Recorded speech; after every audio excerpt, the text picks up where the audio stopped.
আসসালামু আলাইকুম ওয়া রাহমাতুল্লাহি ওয়া বারাকাতুহু। সারা বিশ্বের মুসলমান নর নারী প্রত্যেকটি ভাইকে আমি সালাম জানাচ্ছি। আসসালামু আলাইকুম ওয়া রাহমাতুল্লাহি ওয়া বারাকাতুহু। আপনারা প্রত্যেকে আমার সালাম গ্রহণ করুন আর সালামের জবাব দিন। দয়া করে আমি কয়েকটি হাদিস আপনাদের সামনে তুলে ধরছি। হাদিসগুলো শোনার পরে দয়া করে আপনারা প্রত্যেকের কাছে এটা শেয়ার করে দেবেন।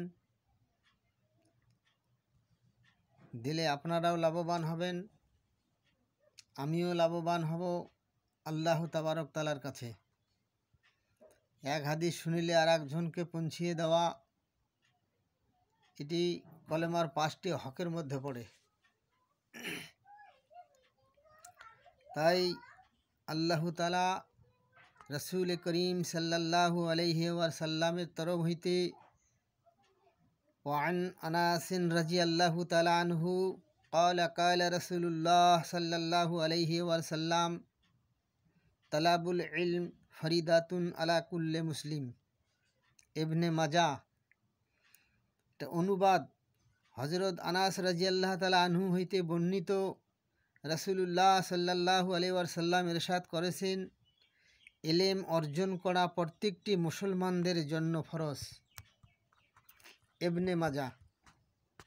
আজ আমরা মুসলমান হয়েছি, এলেম শিক্ষার দিকে আমাদের কোনো রকম কোনো ভ্রুক্ষেপ নাই। তাই আমি সারা বিশ্বের মুসলমান নর নারীদেরকে অনুরোধ করছি, আমরা প্রত্যেককেই এলেম শিক্ষা করি। এলেমটা খুবই জরুরি, কারণ এলেম শিক্ষা না করিলে আমাদের কোনো কিছুই কাজ অর্জন করা যাবে না। যেমন নামাজ পড়া যাবে না, নামাজ হয় না, উজু করা যায় না, উজুর নিয়ম জানতে হবে, এটাও একটা এলেম। উজুর ফরজ জানতে হবে, এটাও একটা এলেম। এই এলেমগুলো যেরকম আজ হক, হালাল, হারাম, পাক, পবিত্র, এই সমস্ত যে ব্যক্তিরা জানেন না, সারা জীবন তার শরীর অশুদ্ধতার মধ্যে থেকে যায়। এবং আমি সারাদিনে 20, 25, 30টা সাবান শেষ করে দিচ্ছি শরীর ধুতু করতে করতে, অথচ গোসলের আমাদের নিয়ম জানা নাই, আমার শরীর নাপাকেই থাকবে। তাই আমি বলছি, দয়া করে আল্লাহর নবী বলেছেন, আন আবি হুরায়রা রাদিয়াল্লাহু তাআলা আনহু قال قال رسول الله صلى الله عليه وسلم من سلك طريقة يلتمس فيه علما سهل الله له به طريقا إلى الجنة। কিতাবে মুসলিমের মধ্যে বর্ণিত রয়েছেন। হযরত আবু হুরায়রা রাদিয়াল্লাহু তাআলা আনহু হইতে বর্ণিত, রাসূলুল্লাহ সাল্লাল্লাহু আলাইহি ওয়াসাল্লাম ইরশাদ করেছেন, যে ব্যক্তি ইলমে দ্বীন শিক্ষা অর্জনের পথে চলতে থাকে, আল্লাহ তাআলা তার জন্য জান্নাত লাভের পথ সহজ করে দেন। কিতাবে মুসলিম বলছেন।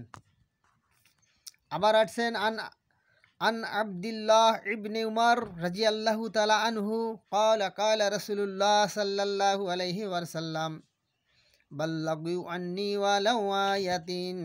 বুখারী শরীফ। হযরত আব্দুল্লাহ ইবনে উমর রাদিয়াল্লাহু তাআলা আনহু হইতে বর্ণিত, রাসূলুল্লাহ সাল্লাল্লাহু আলাইহি ওয়াসাল্লাম ইরশাদ করেছেন, আমার পক্ষ হইতে লোকদের নিকট পৌঁছাইতে থাকো, যদিও তাহা একটি মাত্র বাক্য, আয়াত হয়। বুখারী শরীফ।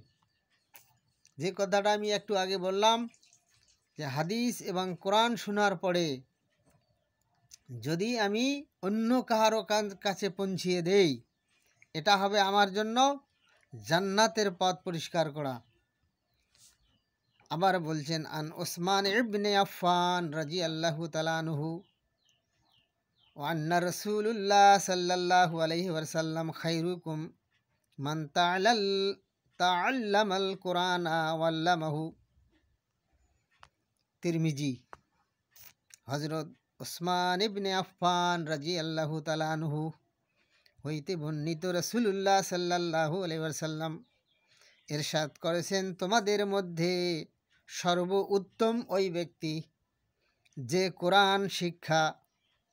কোরআন মজিদ শিক্ষা নেয় এবং শিক্ষা দেয়।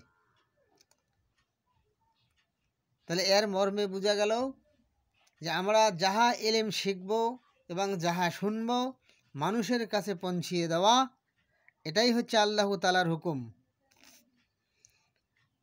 আনাস রাদিয়াল্লাহু তাআলা আনহু কালা রাসূলুল্লাহ সাল্লাল্লাহু আলাইহি ওয়াসাল্লাম মা ইউমিনু আহাদাকুম হাত্তা আকওয়ানা আহাব্বু ইলাইহি মিন ওয়ালিদিহি ওয়ান নাসি আজমাইন, মুত্তাফাকুন আলাইহি।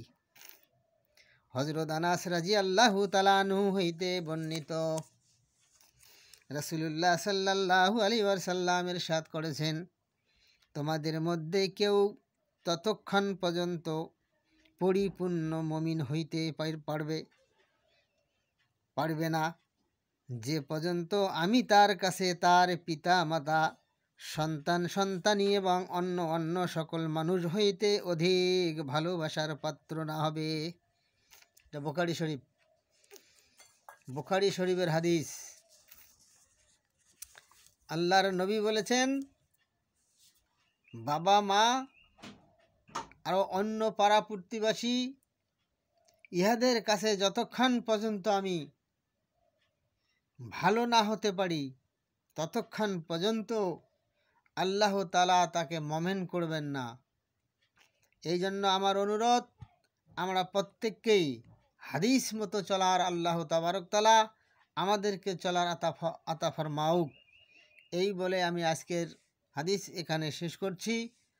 আল্লাহ চাহে তো আমি পরবর্তীতে আপনাদের সামনে আবার উপস্থিত হচ্ছি, এবং হাদিসটি আপনারা দয়া করে সাবস্ক্রাইব করে রাখুন এবং প্রত্যেকের কাছে শেয়ার করুন। আমিন।